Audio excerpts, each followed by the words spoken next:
আবার চলে এলাম স্বরূপ Mukherjee the snake boy YouTube চ্যানেলে। আমি স্বরূপ মুখার্জি, আবার একটি রেস্কিউ কল। তো দেখা যাক সেখানে গিয়ে কী সাপ আছে। তো সবাই বলছে যে হয়তো সাপটি বিষাক্ত সাপ হবে এবং সবাই খুব ভয়ে রয়েছে, যার জন্য বারবার ফোন আসছে। তো এখন আমরা ছুটে চলেছি সেই দিকেই, রেস্কিউয়ের দিকে। তো দেখা যাক সাপটি কী সাপ, সঙ্গে থাকুন।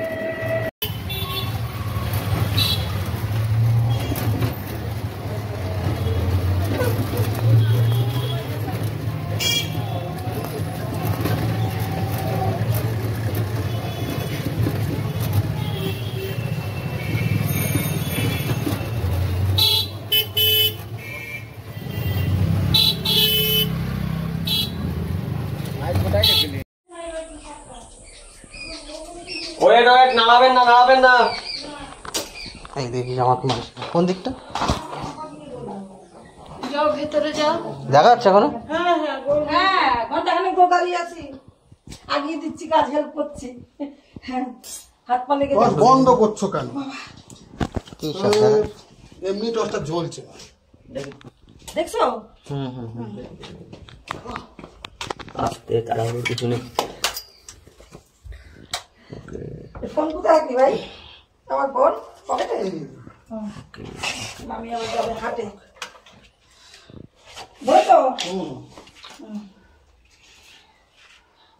না শিল্পা ঝুম্পা ঝুম্পা আপনি আমাকে 2-3 বার ডাকলো।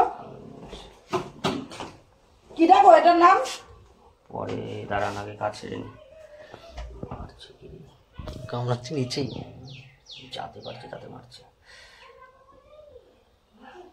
হ্যাঁ এই দেখো ধরেছে। হ্যাঁ ওরা বলবে না। এমন ভাবে হলো। এই ঘর কিনলি না?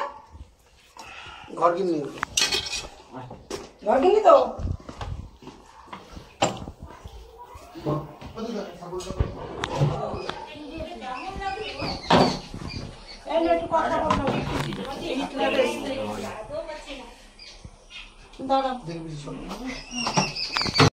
তো আপনারা দেখতে পারলেন যে একটা ফুল স্নেক মানে ঘরচিটে সাপ রেস্কিউ হলো।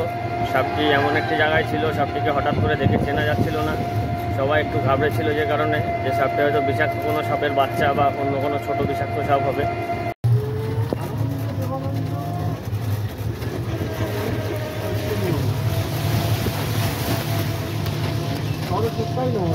সামনে আছে।